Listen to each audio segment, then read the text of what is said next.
ಯಾವ ಸಯಾನಿ ಘೋಷ್ ಲೋಕಸಭೆಯಲ್ಲಿ ನಿಂತು ಪ್ರಧಾನಿ ಮೋದಿ ಹಾಗೆ ಅಮಿತ್ ಶಾ ವಿರುದ್ಧ ಕಣ್ಣು ಕೆಂಪು ಮಾಡಿ ಮಾತನಾಡ್ತಾ ಇದ್ರು, ಯಾವ ಸಯಾನಿ ಘೋಷ್ ಟಿಎಂಸಿಯ ಧ್ವನಿಯಾಗಿದ್ರು, ಅದೇ ಸಯಾನಿ ಈಗ ದೀದಿ ಸಾಮ್ರಾಜ್ಯದ ಬುನಾದಿಯನ್ನೇ ಶೇಕ್ ಮಾಡ್ತಾ ಇದ್ದಾರೆ.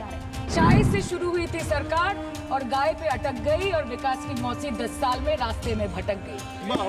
सर बाहर भी बुलडोजर चलाएंगे और सदन के अंदर भी बुलडोजर चलाएंगे. सर ऐसा नहीं होता है. सर सदन का कैमरा, बहुत मेरे साथी बोल रहे थे कि कैमरा भी ये सब देख देख के कॉम्प्रोमाइज हो गया. राहुल जी, अखिलेश जी, अभिषेक जी को अलाउड नहीं है, पर ब्लू आइड बॉय को अलाउड है. सर ಯಾವಾಗ್ಲೂ ದೀದಿ ಬೆನ್ನಿಗೆ ನಿಲ್ತಾ ಇದ್ದ ಸಯಾನಿ ಘೋಷ್ ದಿಢೀರ್ ಅಂತ ರೆಬೆಲ್ ಆಗಿದ್ಯಾಕೆ? ಮೇರೆ ದಿಲ್ ಮೇ ಹೇ ಕಾಬಾ ಔರ್ ಆಂಖೋ ಮೇ ಮದೀನಾ. ಈ ಮೋದಿ ಹಾಗೆ ಅಮಿತ್ ಶಾಗೆ ಟಕ್ಕರ್ ಕೊಡ್ತಾ ಇದ್ದ ಸಯಾನಿಯ ಮುಂದಿನ ನಡೆ ಏನಿರಬಹುದು? ಬಿಜೆಪಿಗೆ ಏನಾದರೂ ಸೇರ್ಕೊಳ್ತಾರಾ? ನಮಸ್ಕಾರ ಎಲ್ರಿಗೂ, ನೀವು ನೋಡ್ತಾ ಇರೋದು ಒನ್ ಇಂಡಿಯಾ ಕನ್ನಡ. ನಾನ್ ಪ್ರತಿಮಾ. ವೀಕ್ಷಕರೇ, ಪಶ್ಚಿಮ ಬಂಗಾಳದ ರಾಜಕೀಯದಲ್ಲಿ, ಅದರಲ್ಲೂ ಟಿಎಂಸಿ ವಲಯದಲ್ಲಂತೂ ಜ್ವಾಲಾಮುಖಿ ಸ್ಫೋಟಿಸಿದೆ ಅಂತಾನೆ ಹೇಳಬಹುದು. ನಿನ್ನೆ ಮೊನ್ನೆ ತನಕ ಮಮತಾ ದೀದಿ ಅವರ ನೆರಳಿನಂತೆ ನಿಂತು ಲೋಕಸಭೆಯಲ್ಲಿ ಮೋದಿ ಅಮಿತ್ ಶಾ ಜೋಡಿಗೆ ಸಿಂಹಿಣಿಯಂತೆ ಘರ್ಜಿಸ್ತಾ ಇದ್ದ ತೃಣಮೂಲ ಕಾಂಗ್ರೆಸ್ನ ಅಂದ್ರೆ ಟಿಎಂಸಿಯ ಫೈರ್ ಬ್ರ್ಯಾಂಡ್ ಸಂಸದೆ ಸಯಾನಿ ಘೋಷ್ ಈಗ ಬಂಡಾಯದ ಬಾವುಟ ಹಾರಿಸಿದ್ದಾರೆ. ಕೇವಲ ಸಯಾನಿ ಮಾತ್ರ ಅಲ್ಲ, ಟಿಎಂಸಿಯ ಒಟ್ಟು 20 ಸಂಸದರು ದೀದಿಗೆ ಕೈಕೊಟ್ಟು ಸಂಸತ್ನಲ್ಲಿ ಪ್ರತ್ಯೇಕ ಬಣ ರಚಿಸೋದಕ್ಕೆ ಮುಂದಾಗಿದ್ದಾರೆ. ಯಾವಾಗಲೂ ರಾಜಕೀಯದ ಜಿದ್ದಾಜಿದ್ದಿಗೆ ಹೆಸರಾಗಿರೋ ಪಶ್ಚಿಮ ಬಂಗಾಳದಲ್ಲಿ ಈಗ ಮತ್ತೊಂದು ಮಹಾ ರಾಜಕೀಯ ಮಹಾಭಾರತವೇ ಶುರುವಾಗ್ಬಿಟ್ಟಿದೆ. ಆದರೆ ಈ ಸಲ ಯುದ್ಧ ನಡೀತಾ ಇರೋದು ಟಿಎಂಸಿ ಹಾಗೆ ಬಿಜೆಪಿ ಮಧ್ಯೆ ಅಲ್ಲ, ಬದಲಿಗೆ ಟಿಎಂಸಿ ವರ್ಸಸ್ ಟಿಎಂಸಿ ಮಧ್ಯೆ. ಪಶ್ಚಿಮ ಬಂಗಾಳದ ಮುಖ್ಯಮಂತ್ರಿಯಾಗಿದ್ದ ಮಮತಾ ಬ್ಯಾನರ್ಜಿ ಅವರ ಅತ್ಯಂತ ನಂಬಿಕಸ್ಥ ಪಕ್ಷದ ಯುವ ಘಟಕದ ಅಧ್ಯಕ್ಷೆ, ಜಾದವ್ಪುರ ಲೋಕಸಭಾ ಕ್ಷೇತ್ರದ ಫೈರ್ ಬ್ರ್ಯಾಂಡ್ ಸಂಸದೆ ಸಯಾನಿ ಘೋಷ್ ಈಗ ಮಮತಾ ದೀದಿಗೆ ಚಾಲೆಂಜ್ ಹಾಕ್ತಿದ್ದಾರೆ. ಯಾವ ಸಯಾನಿ ಘೋಷ್ ಲೋಕಸಭೆಯಲ್ಲಿ ನಿಂತು ಪ್ರಧಾನಿ ಮೋದಿ ಹಾಗೆ ಅಮಿತ್ ಶಾ ವಿರುದ್ಧ ಕಣ್ಣು ಕೆಂಪು ಮಾಡಿ ಮಾತನಾಡ್ತಾ ಇದ್ರು, ಯಾವ ಸಯಾನಿ ಘೋಷ್ ಟಿಎಂಸಿಯ ಧ್ವನಿಯಾಗಿದ್ರು, ಅದೇ ಸಯಾನಿ ಈಗ ದೀದಿ ಸಾಮ್ರಾಜ್ಯದ ಬುನಾದಿಯನ್ನೇ ಶೇಕ್ ಮಾಡ್ತಾ ಇದ್ದಾರೆ. ಸಯಾನಿ ಘೋಷ್ ಜೊತೆಗೆ ಕೇವಲ ಒಬ್ಬಿಬ್ರಿಲ್ಲ, ಯೂಸುಫ್ ಪಠಾಣ್ ಸೇರಿದ ಹಾಗೆ ಬರೋಬ್ಬರಿ 20 ಮಂದಿ ಟಿಎಂಸಿ ಸಂಸದರು ಮಮತಾ ಬ್ಯಾನರ್ಜಿಯ ವಿರುದ್ಧ ದಂಗೆ ಎದ್ದಿದ್ದಾರೆ. ಯಾವಾಗ್ಲೂ ದೀದಿ ಬೆನ್ನಿಗೆ ನಿಲ್ತಾ ಇದ್ದ ಸಯಾನಿ ಘೋಷ್ ದಿಢೀರ್ ಅಂತ ರೆಬೆಲ್ ಆಗಿದ್ಯಾಕೆ? ಸಯಾನಿ ಮುಂದಿನ ನಡೆ ಏನು?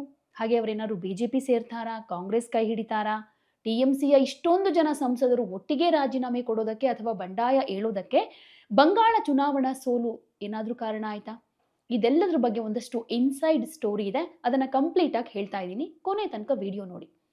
ಮೊದಲಿಗೆ ಸಯಾನಿ ಘೋಷ್ ಯಾರು ಅಂತ ನೋಡೋದಾದ್ರೆ, ಇವರು ಬಂಗಾಳಿ ಚಿತ್ರರಂಗದ ಖ್ಯಾತ ನಟಿ. 2021ರ ಬಂಗಾಳ ವಿಧಾನಸಭಾ ಚುನಾವಣೆಗೂ ಮುಂಚೆ ಟಿಎಂಸಿ ಸೇರ್ಪಡೆಯಾದ ಇವರು ತಮ್ಮ ಅದ್ಭುತವಾದ ಭಾಷಣ ಕಲೆ ಹಾಗೆ ದೀದಿ ಮೇಲಿನ ನಿಷ್ಠೆಯಿಂದ ಅತಿ ಕಡಿಮೆ ಅವಧಿಯಲ್ಲೇ ಟಿಎಂಸಿಯ ಯುವ ಘಟಕದ ರಾಷ್ಟ್ರೀಯ ಅಧ್ಯಕ್ಷೆಯಾಗ್ತಾರೆ. 2024ರ ಲೋಕಸಭಾ ಎಲೆಕ್ಷನ್ನಲ್ಲಿ ಹೈ ಪ್ರೊಫೈಲ್ ಕ್ಷೇತ್ರವಾದ ಜಾಧವ್ಪುರದಿಂದ ಭರ್ಜರಿಯಾಗಿ ಜಯ ಗಳಿಸಿ ದೆಹಲಿಯ ಸಂಸತ್ತಿಗೆ ಎಂಟ್ರಿ ಕೊಡ್ತಾರೆ. ಆದರೆ ಇತ್ತೀಚೆಗೆ ನಡೆದ ಪಶ್ಚಿಮ ಬಂಗಾಳದ ವಿಧಾನಸಭಾ ಚುನಾವಣೆ ಸಂದರ್ಭದಲ್ಲಿ ನಡೆದ ಒಂದೇ ಒಂದು ಘಟನೆ ಸಯಾನಿ ಮತ್ತು ಟಿಎಂಸಿ ನಡುವಿನ ಕಂದಕಕ್ಕೆ ಕಾರಣವಾಗುತ್ತೆ. ಆ ವಿವಾದಾತ್ಮಕ ಕಥೆ ಏನ್ ಗೊತ್ತಾ? ಚುನಾವಣಾ ಪ್ರಚಾರದ ಸಂದರ್ಭದಲ್ಲಿ ಸಯಾನಿ ಘೋಷ್ ಹಾಡಿದ ಒಂದು ಪ್ರಚಾರ ಗೀತೆ ಇಡೀ ಬಂಗಾಳದಲ್ಲಿ ಕಾಳ್ಗಿಚ್ಚಿನಂತೆ ಹರಡ್ಕೊಳ್ಳುತ್ತೆ. ಮೇರೆ ದಿಲ್ ಮೇ ಹೇ ಕಾಬಾ ಔರ್ ಆಂಖೋ ಮೇ ಮದೀನಾ. ಅಂದ್ರೆ ನನ್ನ ಹೃದಯದಲ್ಲಿ ಕಾಬಾ ಇದೆ, ಕಣ್ಣುಗಳಲ್ಲಿ ಮದೀನಾ ಇದೆ ಅಂತ. ಸಯಾನಿ ಘೋಷ್ ಇದನ್ನ ಕೋಮು ಸೌಹಾರ್ದತೆ ಹೆಸರಲ್ಲಿ ಹಾಡಿದ್ರೂನು ಇದು ಉಲ್ಟಾ ಹೊಡೆದ್ಬಿಡುತ್ತೆ. ಈ ಹಾಡು ಹಾಗೆ ಸಯಾನಿ ಅವರ ಕೆಲವು ಹೇಳಿಕೆಗಳು ಬಹುಸಂಖ್ಯಾತ ಹಿಂದೂ ಮತದಾರರನ್ನ ಸಂಪೂರ್ಣವಾಗಿ ಧ್ರುವೀಕರಣ ಮಾಡಿಬಿಡಿದು. ಇದರ ನೇರ ಲಾಭ ಪಡೆದುಕೊಂಡಿದ್ದು ಬಿಜೆಪಿ. ಸಯಾನಿ ಮತ್ತು ಟಿಎಂಸಿ ವಿರುದ್ಧ ಭೀಕರ ದಾಳಿಯನ್ನ ಕೂಡ ನಡೆಸುತ್ತೆ ಬಿಜೆಪಿ. ಯೋಗಿ ಆದಿತ್ಯನಾಥ್, ಉಮಾ ಭಾರತಿಯವರಂತಹ ನಾಯಕರು ಬಂಗಾಳಕ್ಕೆ ಬಂದು ಸಯಾನಿ ಹೆಸರೇಳಿ ಟೀಕೆ ಮಾಡ್ತಾರೆ. ಪರಿಣಾಮ ಏನಾಯ್ತು ಅಂದ್ರೆ, ಸ್ವತಃ ಸಯಾನಿ ಘೋಷ್ ಅವರ ಲೋಕಸಭಾ ಕ್ಷೇತ್ರವಾದ ಜಾದವ್ಪುರ ವ್ಯಾಪ್ತಿಯಲ್ಲೇ ಟಿಎಂಸಿ ಧೂಳೀಪಟವಾಗುತ್ತೆ. ಇಡೀ ಬಂಗಾಳದಲ್ಲಿ ಟಿಎಂಸಿ ಹೀನಾಯವಾಗಿ ಸೋತು ಬಿಡುತ್ತೆ. ಸಯಾನಿ ಅವರ ಈ ವಿವಾದವೇ ಪ್ರಮುಖ ಕಾರಣ ಅನ್ನೋ ಆಕ್ರೋಶ ಸ್ವತಃ ಪಕ್ಷದ ಒಳಗಿನಿಂದಲೇ ಶುರುವಾಗುತ್ತೆ. ಇನ್ನು ಮಮತಾ ಬ್ಯಾನರ್ಜಿ ಹಾಗೆ ಅವರ ಸೋದರಳಿಯ ಅಭಿಷೇಕ್ ಬ್ಯಾನರ್ಜಿ ಅವರು ಈ ಸೋಲಿನ ಹೊಣೆಯನ್ನ ಸಯಾನಿ ಘೋಷ್ ಮೇಲೆ ತಳ್ಳೋದಕ್ಕೆ ಟ್ರೈ ಮಾಡ್ತಾರೆ ಅಂತ ಹೇಳಲಾಗ್ತಾ ಇದೆ. ಇದರಿಂದ ಮನನೊಂದ ಸಯಾನಿ, ಪಕ್ಷದಲ್ಲಿ ನಮಗೆ ಭವಿಷ್ಯ ಇಲ್ಲ, ಇಲ್ಲಿ ಕೇವಲ ಬೈಪೋ ಅಂತಂದ್ರೆ ಪಶ್ಚಿಮ ಬಂಗಾಳದಲ್ಲಿ ಸೋದರಳಿಯ ಅಂತ ಹೇಳ್ತಾರೆ, ಅದು ಅಭಿಷೇಕ್ ಬ್ಯಾನರ್ಜಿ. ಸೊ ಈಗ ಈ ಮೋದಿ ಹಾಗೆ ಅಮಿತ್ ಶಾಗೆ ಟಕ್ಕರ್ ಕೊಡ್ತಾ ಇದ್ದ ಸಯಾನಿಯ ಮುಂದಿನ ನಡೆ ಏನಿರಬಹುದು? ಬಿಜೆಪಿಗೆ ಏನಾದರೂ ಸೇರ್ಕೊಳ್ತಾರಾ?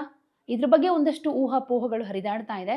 ಯಾವಾಗಲೂ ಟಿವಿ ಡಿಬೇಟ್ಗಳಲ್ಲಿ, ರ್ಯಾಲಿಗಳಲ್ಲಿ ಬಿಜೆಪಿಯ ಚಡ್ಡಿ ರಾಜಕಾರಣ ಅಂತ ಅಣಕಿಸ್ತಾ ನೇರವಾಗಿ ಮೋದಿ ಅಮಿತ್ ಶಾ ಜೋಡಿಗೆ ಸವಾಲು ಹಾಕ್ತಾ ಇದ್ದ ಸಯಾನಿ ಘೋಷ್ ಈಗ ಏನ್ ಮಾಡ್ತಾರೆ? ಇಡೀ ದೇಶದ ಕಣ್ಣು ಇವರ ಮೇಲೇನೆ ಇದೆ. ಅವರು ಬಿಜೆಪಿಯ ಜೊತೆ ಕೈ ಜೋಡಿಸ್ತಾರಾ ಅನ್ನೋ ಪ್ರಶ್ನೆಗೆ ಸದ್ಯಕ್ಕೆ ಏನು ಉತ್ತರ ಸಿಗ್ತಾ ಇಲ್ಲ. ಯಾಕಂದ್ರೆ ಸಯಾನಿ ಘೋಷ್ ಇಲ್ಲಿ ತನಕ ಬಿಜೆಪಿಯ ಕಟು ವಿರೋಧಿ ಅನ್ನೋ ನಿಲುವನ್ನೇ ವ್ಯಕ್ತಪಡಿಸ್ತಾ ಇದ್ರು.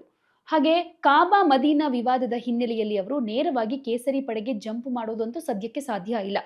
ಹಾಗಾದ್ರೆ ಅವರ ಪ್ಲಾನ್ ಏನು? ಸಂಸತ್ತಿನ ಇನ್ಸೈಡ್ ರಿಪೋರ್ಟ್ ಪ್ರಕಾರ ಸಯಾನಿ ಅವರ ಮಾಸ್ಟರ್ ಪ್ಲಾನ್ ಏನು ಅಂತಂದ್ರೆ ರೆಬೆಲ್ ಬಣದ ಸಾರಥ್ಯ ಅಂತ. ಸಯಾನಿ ಘೋಷ್ ಅವರು ಸದ್ಯಕ್ಕೆ ಟಿಎಂಸಿಯ ಹಿರಿಯ ರೆಬೆಲ್ ಸಂಸದೆ ಕಾಕೋಲಿ ಘೋಷ್ ದಸ್ತಿದಾರ್ ನೇತೃತ್ವದ ಬಂಡಾಯ ಬಣ ಸೇರ್ಕೊಂಡಿದ್ದಾರೆ. ಕಾಂಗ್ರೆಸ್ ಅಥವಾ ಪ್ರತ್ಯೇಕ ಬಣ ಅಂತಾನು ಇಲ್ಲಿ ಕಾಣಿಸ್ಕೊಳ್ಳುತ್ತೆ. ಯಾಕೆಂದ್ರೆ ಕೆಲವು ರಾಜಕೀಯ ಮೂಲಗಳ ಪ್ರಕಾರ ಸಯಾನಿ ಘೋಷ್ ಅವರು ಕಾಂಗ್ರೆಸ್ ಪಕ್ಷದ ಮುಖಂಡರ ಜೊತೆ ಸಂಪರ್ಕದಲ್ಲಿದ್ದಾರೆ ಅಂತ ಹೇಳಲಾಗ್ತಿದೆ.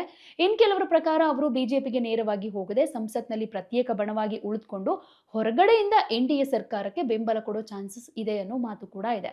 ಬಟ್ ಒಂದಂತೂ ನಿಜ, ರಾಜಕೀಯದಲ್ಲಿ ಯಾರೂ ಶಾಶ್ವತ ಶತ್ರುಗಳಲ್ವಲ್ಲ, ಶಾಶ್ವತ ಮಿತ್ರರು ಕೂಡ ಇರೋದಿಲ್ಲ. ಮಮತಾ ಬ್ಯಾನರ್ಜಿಯವರನ್ನ ರಾಜಕೀಯವಾಗಿ ಮುಗಿಸೋದಕ್ಕೆ ಸಯಾನಿ ಘೋಷ್ ತಂತ್ರಜ್ಞಾನ ಮತ್ತು ರಾಜಕೀಯ ತಂತ್ರಗಳನ್ನ ಇಲ್ಲಿ ಬಳಸ್ತಾ ಇದ್ದಾರೆ ಅಂತ ಹೇಳಲಾಗ್ತಾ ಇದೆ. ಇಲ್ಲಿ ಟಿಎಂಸಿ ಬಂಡಾಯದ ಅಸಲಿ ಕಾರಣ ಏನಂತಂದ್ರೆ ಸಂಸದರು ರಾಜೀನಾಮೆ ಕೊಡ್ತಾ ಇರೋದು ಯಾಕೆ ಅಂತಂದ್ರೆ ಕೇವಲ ಇಲ್ಲಿ ಸಯಾನಿ ಘೋಷ್ ಮಾತ್ರ ಅಲ್ಲ, ಆಗ್ಲೇ ಹೇಳ್ದೆ ಸುಖೇಂದು ಶೇಖರ್ ರಾಯ್, ಸುಷ್ಮಿತಾ ದೇವ್ ಅವರಂತಹ ಹಿರಿಯ ರಾಜ್ಯಸಭಾ ಸಂಸದರು ಕೂಡ ಟಿಎಂಸಿಯ ಪ್ರಾಥಮಿಕ ಸದಸ್ಯತ್ವಕ್ಕೆ ರಾಜೀನಾಮೆ ಕೊಟ್ಟಿದ್ದಾರೆ. ಲೋಕಸಭೆಯ 20 ಸಂಸದರು ಬಂಡಾಯ ಎದ್ದಿದ್ದಾರೆ. ಟಿಎಂಸಿ ಇತಿಹಾಸದಲ್ಲೇ ಇಂಥದ್ದೊಂದು ವರ್ಟಿಕಲ್ ಸ್ಪ್ಲಿಟ್ ಎಂದೂ ಆಗಿರಲಿಲ್ಲ. ಯಾಕೆ ಈ ಮುತ್ತಿನಂತಹ ಸಂಸದರು ದೀದಿ ಕೋಟೆಯನ್ನ ಬಿಟ್ಟು ಓಡ್ ಹೋಗ್ತಾ ಇದ್ದಾರೆ? ಇದಕ್ಕೆ ಒಂದಷ್ಟು ಕಾರಣಗಳನ್ನ ಕೊಡೋದಾದ್ರೆ ಬೈಪೋ ಅಂದ್ರೆ ಅಭಿಷೇಕ್ ಬ್ಯಾನರ್ಜಿ ಅವರ ಸರ್ವಾಧಿಕಾರ ಧೋರಣೆ. ಮಮತಾ ಬ್ಯಾನರ್ಜಿ ಅವರ ಉತ್ತರಾಧಿಕಾರಿ ಅಭಿಷೇಕ್ ಬ್ಯಾನರ್ಜಿ ಪಕ್ಷವನ್ನ ಸಂಪೂರ್ಣವಾಗಿ ತಮ್ಮ ಹತೋಟಿಗೆ ತೆಗೆದುಕೊಂಡಿದ್ದಾರೆ.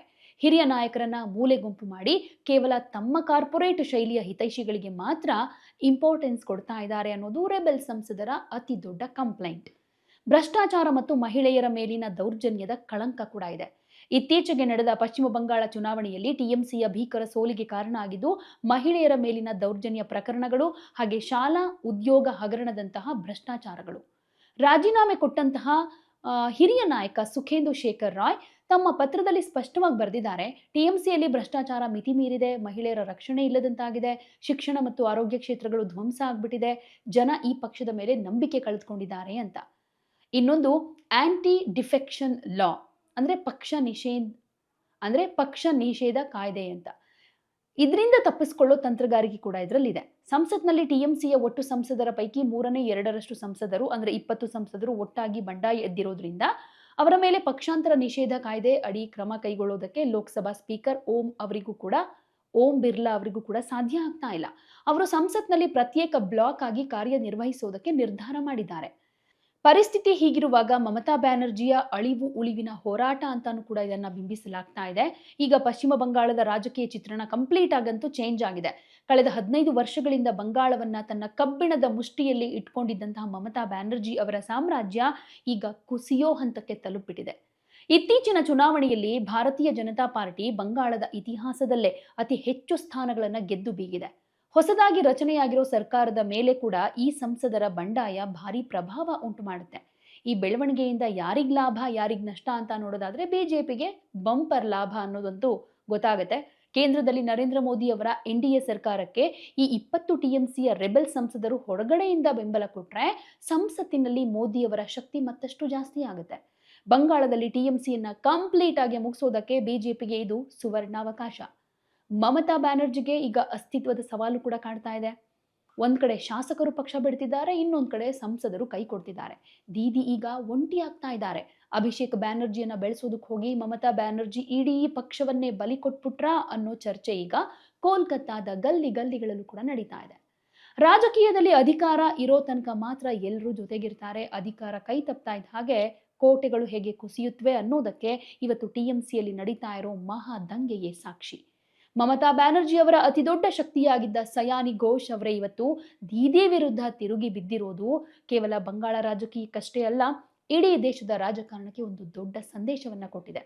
ಸಯಾನಿ ಘೋಷ್ ಅವರ ಮುಂದಿನ ಅಧಿಕೃತ ನಡೆ ಏನಾಗಿರಬಹುದು? ಈ 20 ಸಂಸದರ ಬಂಡಾಯದಿಂದ ಮಮತಾ ಬ್ಯಾನರ್ಜಿ ಅವರ ರಾಜಕೀಯ ಜೀವನ ಮುಗಿಯುತ್ತಾ? ನಿಮ್ಮ ಅನಿಸಿಕೆ ಏನೇ ಇದ್ರೂ ಕಾಮೆಂಟ್ ಮೂಲಕ ತಿಳಿಸಿ. ಯಾವುದೇ ಸುದ್ದಿಯ ಅಪ್ಡೇಟ್ ಅನ್ನ ಮಿಸ್ ಮಾಡ್ಕೊಳ್ಬಾರ್ದು ಅಂದ್ರೆ ಈಗ್ಲೇ ಒನ್ ಇಂಡಿಯಾವನ್ನ ಸಬ್ಸ್ಕ್ರೈಬ್ ಮಾಡಿ. ನಿಮಗೆ ಬೇಕಾದ ಭಾಷೆಯಲ್ಲಿ ಎಲ್ಲಾ ಸುದ್ದಿ ತಿಳಿಬೇಕು ಅಂದ್ರೆ ಒನ್ ಇಂಡಿಯಾ ಆಪ್ ಅನ್ನ ಡೌನ್ಲೋಡ್ ಮಾಡ್ಕೊಳ್ಳಿ.